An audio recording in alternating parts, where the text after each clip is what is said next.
Carla, kung maalala mo kanina nga pinag-usapan natin yung nangyaring collision no, dito sa Cebu kung saan naging involved nga itong isang sulpisyo cargo ship at isang passenger ship na yung MV Thomas Aquinas. Yes. No? Pero bukod pa dyan, Carla, meron ding nangyaring plane crash nitong June 2013 din no, dito sa Davao International Airport na ang involved naman ay isang Cebu Pacific plane.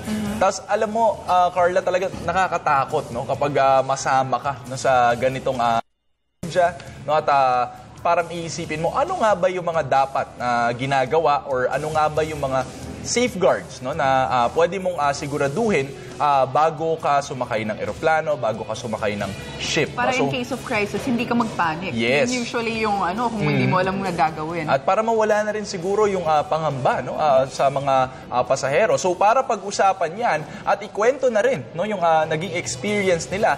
Actually, merong dalawang sundalo na naging, tig-isang sundalo na nakasama dito nga sa bawat trahedyang ito at makakausap natin sila ngayong umaga. Yan si Ensign Marlon Bo mula sa Philippine Navy, isang Navy reservist mula sa trahedya naman to ng Cebu Pacific. At makakasama rin natin si Seaman First Class Radarman Richard Pestilos mula rin sa Philippine Navy. Magandang umaga, Marlon and Richard. Good morning, ma'am. Morning, JC and Carla. Siguro umpisahan natin kay Richard, no? Yung mas recent na pangyayari dito sa MV Thomas Aquinas. Ano yung nangyari nga ba rito, Richard? From your own siguro experience or account? Yung during mga approaching kami ng Cebu kasi galing kami ng Butuan na Sipit. From Butuan na Sipit approaching kami ng Cebu. Yung 1 hour prior ng docking namin sa Port of Cebu, nangyari nga na gano'n yung sitwasyon namin. Napakabilis ng pangyayari kahit sino, hindi naman expected na mangyayari yon kasi ikaw, pasahero ka, kita mo na yung Port of Cebu. So, nagano ka na, nagpe-prepare ka na ng gagawin mo, yung mga gamit mo. Nang nangyari yung pangyayari na, nandiyan kami sa information noon, kinakausapan namin yung mga pasahero, bababa na kayo, yung mga gamit nyo, ingatan nyo, yung mga anak nyo, ingatan nyo. Meron nga kaming kasama, kausap na isang babae ron na may anak.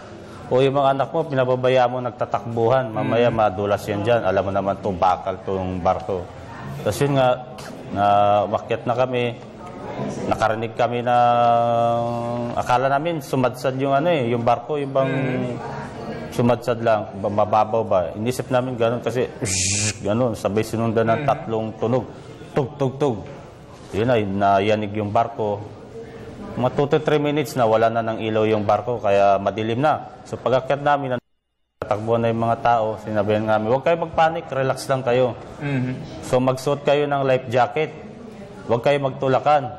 Yun ang laging sinasabi namin sa kanila, relax lang kayo, huwag kayo magtulakan. At this point, Richard, alam mo nang nagkabanggaan yung dalawang barko? O, nakita ko na yung pangyayari na nagkabanggaan, sabi ko nga sa kanila, huwag kayo magpanik lagi. Yan ang lagi namin binabanggit kasama yung team leader ko ng Philippine Coast Guard na huwag kayo magpanik, magsuot kayo ng life jacket nyo, huwag kayo magtutulakan. Kaya nga, hindi mo rin maano yung tao kasi andun na nagpapanik talaga. Lalo na may mga bata. Sir, tulungan mo ako, may bata ko, sir. Kaya nga, kumuha ka ng life jacket. Kasi ng impact, yung barko namin, listing na siya, tumagilid na siya ng 5 to 10 degrees sa port side. Port side yung kaliwang part ng barko. Kaya yung ibang tao talaga, ando na, nararatel na sila, nagpapanik talaga. Kami, sanay naman kami sa ganong mga sitwasyon. May mga training naman kami sa ganyan. Tsaka, number 1 talaga, kung magpapanik ka sa ganon, hindi mo na maiisip kung anong gagawin mo Lalabas at lalabas. Meron nga, tumalo na kagad Yung impact pa lang, may nagtalunan na. Kasi sabi nga nila, inisip kagad nila, lulubog na raw yung barko, lulubog na.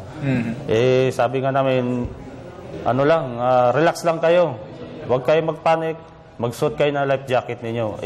Time na yun, madilim na Wala nang ilaw. Kaya yung iba, siguro, siyempre, pag nasa loob ka ng barko, di mo alam kung saan way ka pupunta. Andiyan nagtutulakan na. Kaya may mga natutulog pa. At the same time, yung mga bata, yun ang doon, yung isa sa mga na-disgrasya rin. Siguro para ma-imagine ng mga boss natin na nanonood, no? Yung naging collision, yung Sulpicio ship, Richard, ito yung nakangusok, tama ba? Sa tagiliran ng Thomas Aquinas, yung tama. Oh, sir. Sa Tagiliran sa starboard side Sa ng starboard. barko. At talagang pumasok siya eh. Nakikita natin na meron talagang gaping hole dito. Yes, oo. Sa Sulpicio ship. No? Yes. Pero pag-usapan naman natin yung plane crash. Sir Marlon, ano naman yung naging experience ninyo dito? Well, for me naman, it was a Sunday afternoon. I'm supposed to leave from Manila to Davao. And to tell you frankly, Carla and JC, I'm not supposed to be on that flight because I'm one of the last person to board that plane. So talagang hindi na ako pinapasok ng checking counter eh.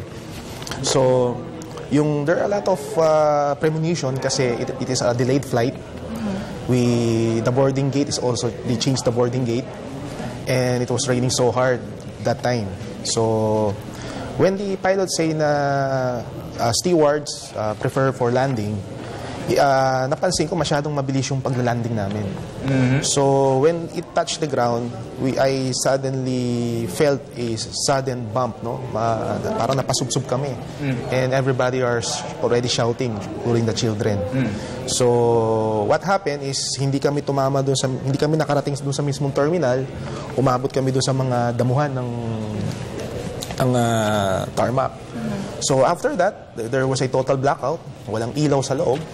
So everybody are already shouting. So sabi ko kay Richard, kanina nagkukwentuhan kami, tsaka sa'yo, it is a 1 million na experiences, no, na hindi ko makakalimutan sa buong buhay ko, no, na because on that incident, as a good follower na leader is that inobserve ko muna kung anong gagawin nila Carla and JC ng mga crew. Then when I noticed there's no movement on their side to lead us, that's the time na I finally stood up and tried to help dun sa situation. Kasi ang makikita ko doon, if hindi ko mabibigyan ng pagkakataon na i-disembark yung mga tao properly, mas maraming masasaktan kasi ang pagbukas ng pintuan ng emergency exit ng plane is papasok eh. So if everybody will go there, mag-uumpukan sila, mas maraming masasaktan. And I tried to calm them down, not to get their luggage on the overhead compartment. Kasi the plane's already tilted eh.